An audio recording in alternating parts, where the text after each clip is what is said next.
everybody. Real excited to be here today. Really excited about who we're going to chat with. I've got the opportunity to introduce to you a very successful businessman, a general, all-around great guy. I actually met Robert Hollis Jr. fairly recently, but I've already really appreciated him, learned a lot from him. He's a genuine, caring guy who wants to see other people successful, and he's willing to step out and actually do something about it rather than just wish success upon them.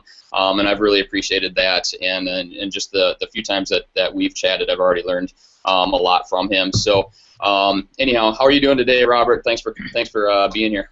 Oh, I'm doing awesome. Thank you so much for inviting me to do this. It's been a wonderful day so far. Just got done hanging out with my son for a little bit and jumped on here. I usually have a routine of doing my stuff in the morning and making sure I spend time with my son before I actually kick into gear and go to work. So it's already a blessed day. Awesome. Glad to hear it. And again, thank you for taking the time to do the interview. I think that people really appreciate it too. So thanks for doing that. So let's just jump right in. I wanted to start out by asking you today, just so that people can get kind of a background on you. I wanted to ask you how long you've been involved with the network marketing industry, and just how your experience has been in it so far. Yeah, I've been in the network marketing industry for almost 8 years now, and the first part of it was really a struggle. For people that don't know my background, I dropped out of high school my freshman year to try to become a professional skater, and of course, when that didn't work out, one of the biggest things I tell people is that you become who you hang around, and the people I hung around with influenced me to do illegal things to make money. So of course, I got caught up in that as well. I actually been to jail 4 times, and the last time that I came out of jail, I just said, enough is enough. I just drew a line in the sand. One of my other favorite terms out there is, in order for things to change, you have to change. And I realized that I had to stop hanging out with the people I was around, stop doing the things that I was doing, in order for anything in my life to change. And at the time, my father, those of you that don't know my father, he's a guru in the industry, and I reached out to him and said, listen, I want to learn what you do. I'm tired of living paycheck to paycheck. And it just caught him at the right time where he decided to come out of retirement. He was retired for about, I'd say, like 3 years, and he actually came to California to help me build a company. And I think that we caught the company at the wrong timing. He made some pretty good money. I think within about 6 months, he made about $100,000, which to him really isn't that much money, but you think of an average person pulling that off in 6 months is pretty incredible. You know what I mean? And I really didn't make too much money whatsoever, and I think it was still because I was associating with my old friends and still doing the old things. I had a job and I was, too afraid to go full time, and so I kept that job. I still was trying to skate on the weekends. In the 6 months that he was in California, I probably only made like $2,000-3,000. It was really nothing.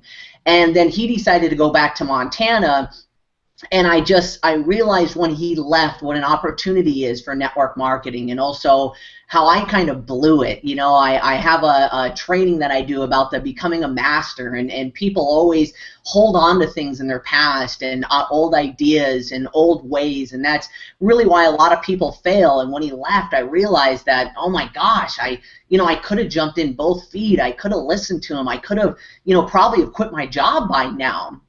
So I decided to take a one-way plane ticket from California to Laurel, Montana. And if you guys ever look up Laurel, Montana, there's actually 2 stoplights in the whole city. And I'll be honest, Jeremy, when I was flying into Laurel, Montana, it was like one of the biggest regrets I've ever had. I'm going, what did I just do? I'm flying, I put everything I own in storage, and flying in the city where I know nobody, there's nothing to do, it's cold. And really the first year I struggled quite a bit, just like I know a lot of people do. My warm market was burnt out. Most of my friends were, skaters, stoners, negative, skeptical. I remember it like it was yesterday. My father's this guru going to teach me how to make millions. And of course, this was, now 7 years ago. Internet marketing isn't what it was today. So, we went online and found multi-level business leads, right? And I forget how much we spent from them, and he bought 500 of them. And he said, listen, just call them up, ask them if they're still interested in making money from home. If they say yes, show them my videos that are online. If they like what they see, then you can put them on the phone with me and I can answer their questions. Well, guess how many people, I don't know if I've ever told you this story, Jeremy, but guess how many people out of those 500 leads that I signed up? What'd you get? 0. 0. And I'm going, even now at this point, I'm going, oh my, I thought my dad's this crazy guru and going to teach me how to make millions, and here I am in this office in the middle of nowhere calling to people all day, every day. I'm scared to crap to call, strangers in the first place.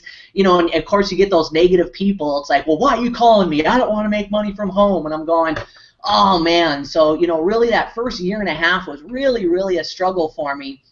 The company after that, I made about $10,000 that whole year, and it wasn't until like my third year when we transitioned to another company where things just took off, man. I was, made $10,000 my year before that, and we started January 5th of 2009, and within 90 days I was making over $3,000 a week, and rest is history. Yeah. So that's awesome. So what do you attribute that change to then? You mean going from struggling to actually finally making money? Exactly, yeah.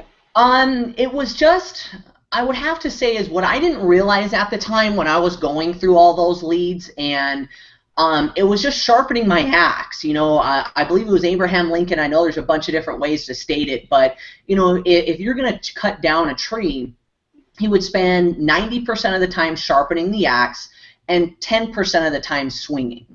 So what I didn't realize is I was growing while I was going through that process. I think the biggest reason why people fail in the home-based business arena is they're just afraid of rejection. A lot of people have heard this, that the #1 fear in the world is public speaking. Most people would rather die than, or are less afraid of dying than public speaking. Well, really where it roots from is rejection. Rejection is actually humans' #1 fear, and public speaking is just rejection on a grand scale. So, what happens with most people is they write their list, they talk to a couple friends and family, and they shoot them down, they tell them no, they get really upset, they get heartbroken, and they quit. Where I got to a point where, and I can't even imagine, I think I probably called at least like 3,000-4,000 people leads in those first couple years, and it went from, I remember being just so afraid to pick up the phone and, hey, do you want to make money from home, Jeremy? Who is this? I don't want to make money from home. Like hanging up the phone. To, I used to love every time I got somebody negative and skeptical on the phone, it was like a game for me. I'd see how long I could keep them on the phone. So, I don't want to make money from home. Well, why are you filling out surveys online? And, I remember one is, I never did that. And I go, so wait a second. This is, John Doe from Florida in this city with this phone number? Well, yeah. Listen, we got a big problem here because somebody stole your identity and wants a better life for you, and they're filling out forms online to help motivate you. Listen, So I think it was really just the ability of growing, because the other statement I always hear in this profession is that it's for some people. Some people just have that knack or that ability, and for everybody watching this, I'm telling you that a leopard can change every spot it has. Almost 8 years ago, I was a massive introvert. I had like 5 friends, and they were all skaters that were skeptical, negative as well. Talk about even speaking like this. I was paranoid, afraid. I wasn't approachable. If some of my old videos on YouTube, I was a typical LA guy. I had my head shaved and wearing a chain, and I don't know how we used to keep our pants on our, hold our pants up, and it was just a transformation that I really went through to not only work on myself, but also I think being around the profession, it really opened my mind to what is really possible. Because in those 2 years, I met so many people that had this like lifestyle and I think more or less even this outlook on life that I've never experienced before, because so many people out there are so negative and life sucks and then you die and same stuff, different day. And it was all of a sudden, overnight I was hanging out with people that are like, man, life is awesome. Everything is great. I love my life. There's so much opportunity. And it was like the world opened up, and, your mind's like a parachute. It doesn't work unless it's open. And once it expands, it's hard to go back. I know we've talked about this, Jeremy, that once you realize the power of leverage and residual and that you can do it, it's almost impossible to go back to the old way of thinking that, hey, I'm just going to continue to trade hours for dollars and hopefully save up enough money that one day I can retire. You know what I mean? So I know it's a long answer, but that's what I really think attributed to everything. Well, that's awesome, and that's what I love about the industry is it's not only a financial changer, but it is a life changer, and it pulls the best out of people, and people are willing to help people grow and change, and not put on a fake kind of change, not a different front, but to actually pull out the best in them and to do things that they never thought possible. Absolutely. I always say it's a personal development program with a compensation plan attached. Yep, exactly. That's awesome. So, another question is, we've all got strengths, and whether we realize it or admit it or not, they're there, and it's a lot easier, obviously, for us to pick maybe on our weaknesses. But I'd like to ask you, what do you view as your strengths, and then how have you leveraged your strengths to become successful in business? What would I say my strength is? I would honestly say my strength when I first got started was the ability to just, I guess, follow directions. And what I mean that is that, when in that short amount of time when I did see that it was possible, and I did have a mentor, of course my father, which was, amazing. That's a catch-22 sometimes. But, when I just saw that, do this, do A, B, and C, and you get results of D, then it was almost like I was just so naive because I've seen how much money people made. I just did it. I didn't question it. I just went forward and I made it happen. And I think also, in our profession, people seem to just overcomplicate things so much. It's so easy. One of the biggest things that my father always taught me is that, you just got to be a master promoter. Promote other people that are better than you. Get people in front of the information. Don't try to be the deal.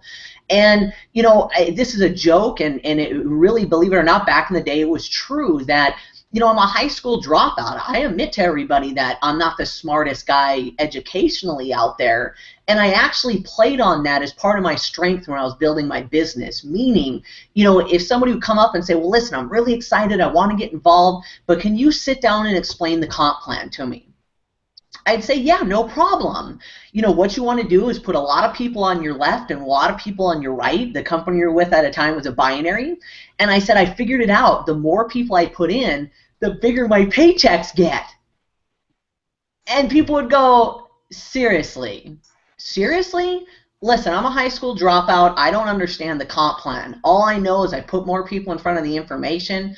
I went from financially broke to now making over $3,000 a week. But if you feel you need to understand the comp plan, here's Bob.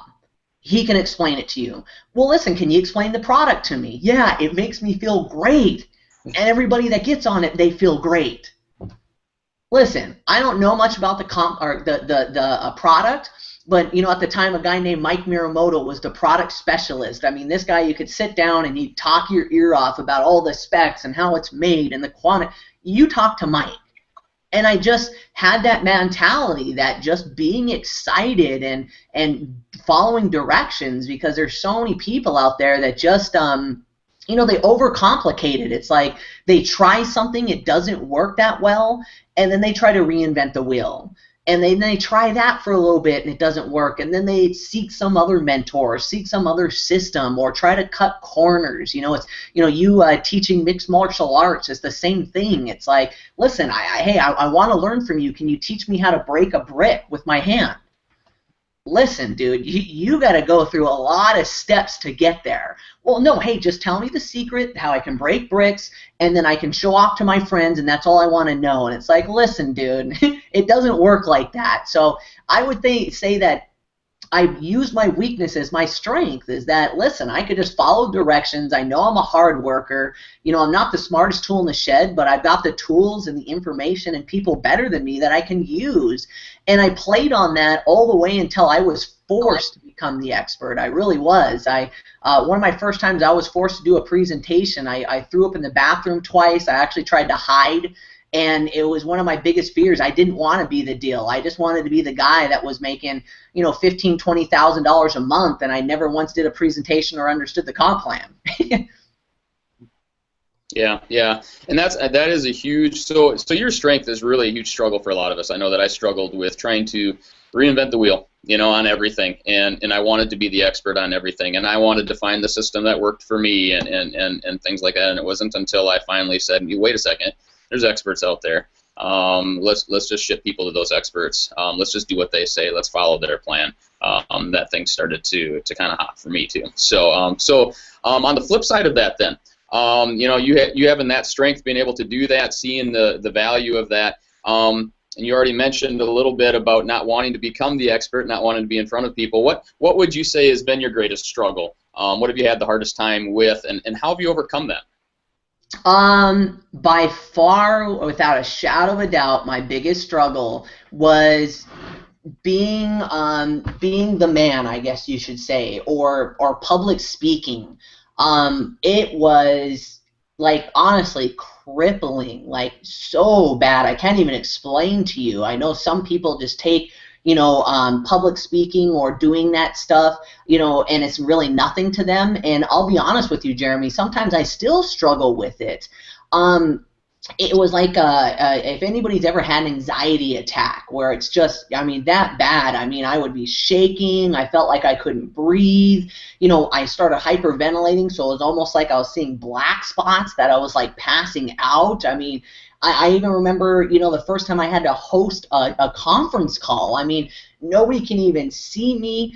I didn't know half the people, and all I had to do was welcome to the call, we're excited, just tell my dad, you know, edify my father and let him take over. And I'm sitting there and the phone was just shaking, and I don't know where that fear came from, because I used to skate in front of crowds and that never bothered me. But, you know, the way that I got over it was just by doing. You know, I love, and I got this from Eric Worre when he went to we went to the GoPro event, and he, you know, wrote a big line on the whiteboard, and he said, okay, over here I want everybody to name out any negative emotion. You know, fear, anxiety, doubt, depression, all these things. And he goes, you know what? You know how to conquer all these is action.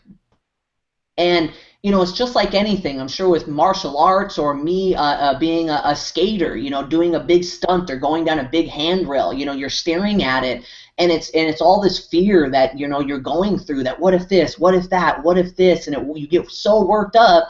Well, the second you just go out and do it, and it was easy, it's like you get this extreme rush, and it's just so exciting. And, you know, so really I just had to work through it. You know, you know, did a lot of stuff with meditation, with breathing. When it first hit me, I didn't know what was happening, so of course I went to the doctor, and they said, yeah, you know, it's an anxiety attack. Here's Xanax. You know, here's a pharmaceutical drug. Well, which they forgot to tell me that side effects may include death and depression and addiction. So, you know, I did a lot of research of things that, you know, like red rooibos teas, and there's a root called GABA, and there's so many other natural things that help me calm down. And the more you do research on it, the more you find out that it's just common out there. You know, just like with phones and whatnot, that, you know, a lot of people go through anxiety. I know I saw a whole article that Celine Dion, you know, she does shows in Vegas, so, you know, 5-6 shows a week, and she still gets anxiety before she gets up on stage. So it's just something that is there, and, you know, I still struggle with it, you know, and if I have to do a really big event, or, you know, sometimes last minute I start to get the jitters. But if you just go forward and do it, you know, one of the biggest rushes in self, I should say, things that you can accomplish is, you know, looking at your fears and handling it and taking it over. It's one of the most gratifying things that you can do. So, yeah, by far, I mean, I had a lot of struggles, but that was my biggest one. I don't know if any of your viewers or you've ever had to deal with stuff like that. I think everybody has, and I think everybody relates to that very much. And if we can just get to the point where, you know what, we feel that anxiety coming on, we feel that stress and that fear, to even embrace that and realize, you know what, if we weren't feeling that, we're dead. We're not growing. We're not moving forward. And that the very feeling of that anxiety coming on is actually, you know, proving to us, hey, you're stepping out, you're growing, you're doing something. Growing pains, right? And I think it's positive. Again, something about this industry that I think is just incredible, that you can't get anywhere else. So switching gears just a little bit, you mentioned your dad, and again, for those of you that are listening or watching this video that don't know Robert's dad, Robert Hollis Sr., I guess maybe the easiest way to say it would be he's fairly successful leader in the industry. He's doing very well. He's invited to a lot of public speaking. Just a very, very successful guy. And you know, every time that I've talked with your dad, he's mentioned you, Robert, and I guess now is kind of your chance. You know, what kind of things do you remember as you were growing up with your dad? And how has that affected you in your life and in your business? Now is kind of your chance to talk about that a little bit. A very, very incredible man. You know, a really early years as being a child, that I always remember my father just always being a child, and it was almost like, you know, it was always living life in the moment and as much as you possibly could. That's, you know, one of the childhood memories I always have of him. He was always messing around, and, you know, I remember one time great memory, we were going to a movie, and there was a long line, and he looked at me and winked, and he started yelling at the top of his lungs, "Stan! Stan, where are you, bastard? Stan! Oh, there you are!" And we went right in front of the line and cut it right in between two people. And he started yelling, like almost like both the guys there didn't want to look at him, so they just assumed the other guy was Stan, you know. And so, you know, that was pretty cool. And he, you know, was really good at always just, you know, getting in my head that, you know, you're not average. You're above average. I remember in everything that I tried to do that, you know, I always tried to be the best at it, you know, and put 100% in there. And, you know, he was always, you know, as far as a father and a friend, one of the, you know, best, he's my best friend, and the best father, of course, he's my dad. I mean, you know, every son would say that, and but it really just amazing childhood and growing up. You know, as far as a mentor, you know, like I said, sometimes it's a double-edged sword because he is my father. You know, if anybody's been personally mentored by him, you know, he really says it like it is sometimes. And, you know, I always say that I have really big shoes to fill. You know, growing up and almost being in his shadows, that was one of my biggest pet peeves when I first started. Is, you know, it was the typical, "Oh, you're junior, of course you're successful. Your father built your business for you." And, you know, I really, you know, struggled with that early on, but, you know, now I'm completely over that. I get, you know, questions about that all the time, but, you know, I always say that time will either promote you or expose you. So, you know, as a mentor, sometimes it is struggles because he is my father and he's nice to me sometimes, or, you know, sometimes when he really goes off on me harsh, which he does with everybody I know, it's like, oh, it's my dad. Why is he being so mean to me? You know, it's like, but, you know, overall, a great guy, and I think just, you know, a great example for a leader. He's one of the hardest working people I know out there. It's just, when we first launched a couple companies, we got a 2-bedroom or 2-bed hotel room, and I mean, the guy is just a machine. I don't understand even at his age how hard he can work, and you know, just really knows how to have a good time. And I think I really learned that from him. It's just, you know, living in the moment and always, you know, trying to be the life of the party and having fun with what you're doing. You know, you ever see Dad in pretty much any situation, he's always laughing. He's always trying to, you know, help other people. You know, one thing that I think I have, and if he sees this, I know he'll know that it's true, that I have learned from him is not to give too much, because this guy will give you the shirt off his back, and he consistently always goes above and beyond to help and support. And you know, I love the term Jim Rohn, you work where you deserve, not where you're needed. And he knows that, but I think his heart is just so big that he consistently gives and gives to people that needs. I've seen him, somebody that's just struggling, he's helped pay for their rent, or I mean, so many things. He's just the biggest giver that I've ever met in my life, and now I think that it's really bubbled over now that I have a son. It's really put things into perspective, and I just pray each and every day I can be such an amazing father as he is to me. And that's awesome. And just so you know, every time that I've talked with your dad, every single time, he has mentioned you and what he thinks of you and how highly he thinks of you. Just as a business person, as just your success, but just you as a person and stuff. And he just really speaks highly of you as well. So congratulations, on your new son. That's exciting. That's awesome. How has that changed your life? Oh man, almost 100%. It's crazy. One of the things I always tell people is when, because everyone in network marketing has heard the testimonial, and I always, when I said my testimonial was, what I said at the very beginning, rags to riches, and now I live on the beach, and now I've got these Mercedes and these BMWs, and I've got this, and it was always, all the things that I've been able to achieve, and now it's like. And now I get to spend all day, every day with my son.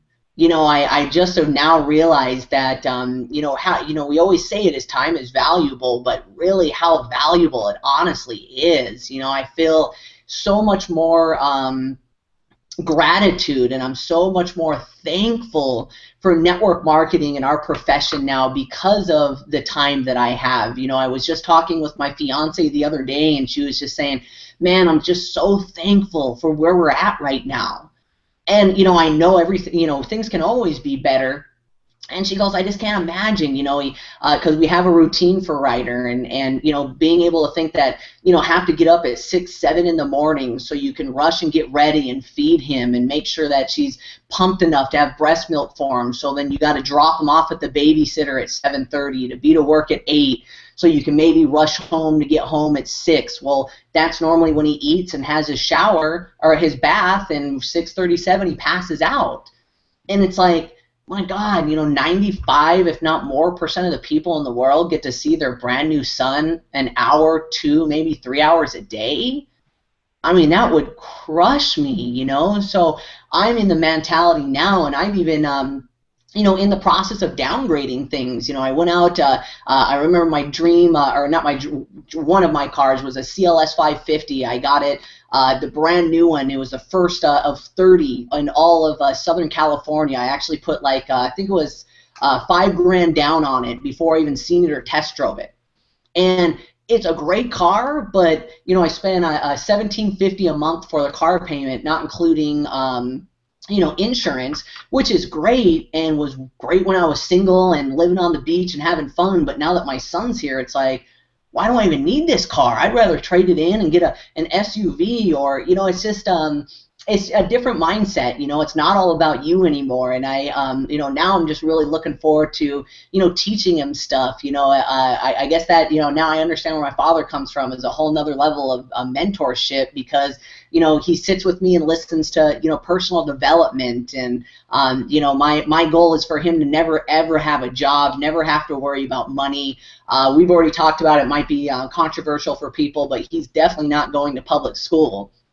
And I can't wait to now start a legacy of just different thinkers, and like you said, how much it can change people. Is all it takes is one person, and that person was my father, to then influence me, that I can influence my son. And I'd love nothing more to look back and see that my grandchildren and my great-great-grandchildren are all entrepreneurs and didn't fall into the system of the 97 versus 3%. It's pretty amazing now.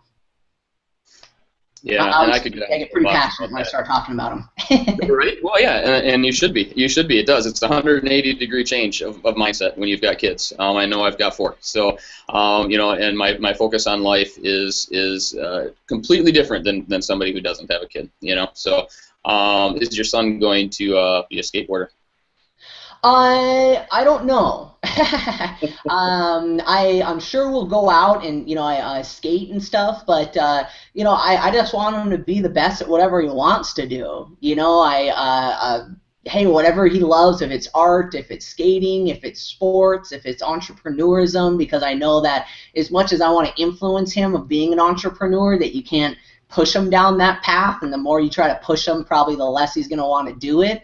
But I have a good feeling when he starts showing up to meetings with me and doing intros for Daddy on stage and all that stuff. You know, I can only guide him there, but you know, I don't know. If he loves it, I'll push him in anything that he wants to do. And I think that's another great thing about our profession, is that it gives us the opportunity and time to allow my son to do whatever the heck he wants, you know? So, yeah, good question, though. Yeah, I agree. So I know you're very involved with the Success in Minutes and the training and mentorship and stuff that's available there. In fact, for people who are watching who aren't familiar with what we're going to talk about here, I will post a link at the bottom of this video, of this interview and stuff, so that you can check it out too. But could you, Robert, just take just a second and explain what Success in Minutes is and why you are so involved with it and why you feel that's so important? Yeah, well, really, in a nutshell, what Success in Minute is just a generic training platform to be able to, you know, walk people through the process of exactly how to do this profession. And, you know, as simple as that sounds, the more that I'm connecting to people on the internet and Facebook, and, you know, I know we found the same way, there is so many people out there that need mentorship and need training. And my father, when I said beginning, when I started talking about him, is he just loves to give, and he's got this, you know, goal that he wants to go out and inspire and train and motivate millions of people for free. And it's always been a dream of his, and that's where Success in Minutes got founded, is to really go out there and to be able to show people how to use things like blogs, how to use things like capture pages to drive traffic, because that's, you know, I think one is training, knowing what to do, what to say is probably the biggest problem. The second problem is being able to go out there and find people and talk to new people. And that's really the premise of where it is, and you know why I'm so committed with it and so excited about this is I haven't seen my father this excited for years. And you know, people always ask me, you know, why you know, focus so much on this, and I really just look at it as, you know, just like somebody like a Jim Rohn or a Les Brown, that they just got this urge and inspire to motivate millions of people, and if you help spread their information, that he'll pay you to help market them. I think it's just such an interesting concept, and you know, and I'm starting to get sucked into it more and more and more, because I just you know, I really do love helping people, you know, and, you know, just like you said, Jeremy, the little bit of time that we've known each other, but we've been able to spend time on the phone and exchange ideas, and, you know, there's so many people out there that I've just spent a little bit of time with that are struggling so bad in network marketing, in home-based businesses, or even in life in general, and just to be able to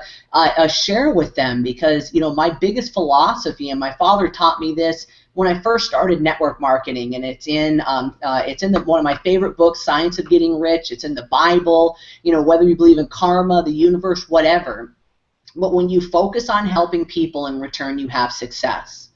And, you know, I always would say that, but I really never understood that concept until like the last 3 years. And, you know, especially with Success in Minutes, I know I've had days that were just amazing days for me, and you know, I didn't make any money, but I was able to reach out to 5-6 people and really help them with their struggles, and it's a really amazing thing. And I know if you just continue to give it forward and help people, it's amazing how the universe, God, whatever you want to say, it ends up giving back to you. And I know that there's a big struggle of people out there that really need the proper training, and better yet, you really need a mentor. You know, like I said before, maybe when I said how I played on my weakness ended up being my strength, well, I was in a good position that I did have a system set up, and I did have a mentor like my father and a trainer. And the more that I'm reaching out to people, I realize that a lot of people don't have that. They might have the upline that they only get to see on stage maybe a couple times a month in a giant crowd. They never really get the chance to shake hands with somebody like that or really get the personal mentorship. And if they do, I feel that also in our business, a lot of people have great training, but they also want to charge for it. It's like, hey, I'd love to teach you how to pique interest and find leads. Just show up next Saturday at my seminar. It's $200. Or you can buy my DVDs. The whole set's a couple $100. I'd love to help you. And it's like, I don't know. We're in the network marketing is about helping people and showing them their residual income, not making money off the training. You know what I mean? Yeah, I totally. That's awesome stuff. That's cool, man.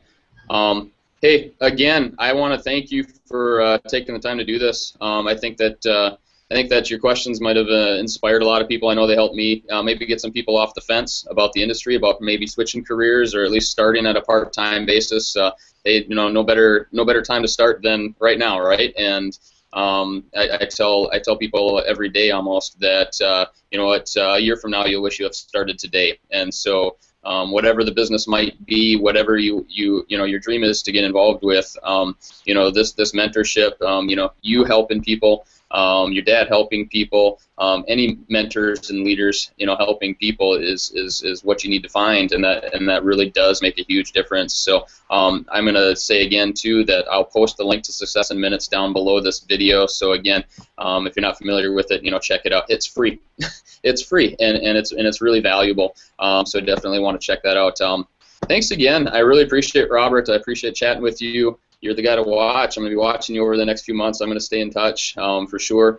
Hey, winter's coming in Wisconsin. You're in California, aren't you? Yep, I'm in California. Give me a reason to come out, man. Right. No, I appreciate it very much. Thanks for taking the time. It was really good chatting with you, and we'll be in touch. Thank you so much, man. It was an honor and a privilege to be on here with you. I love getting to know you more. I think I can learn a lot from you, and obviously it shows in the background. You know what you're doing, and if people are working with you, man, I can tell that you got a great attitude, a great spirit, and you're not going to stop till you get to the top. So it's an honor to say that I'm working with you, and thanks again for having me on this interview. I really appreciate you, man.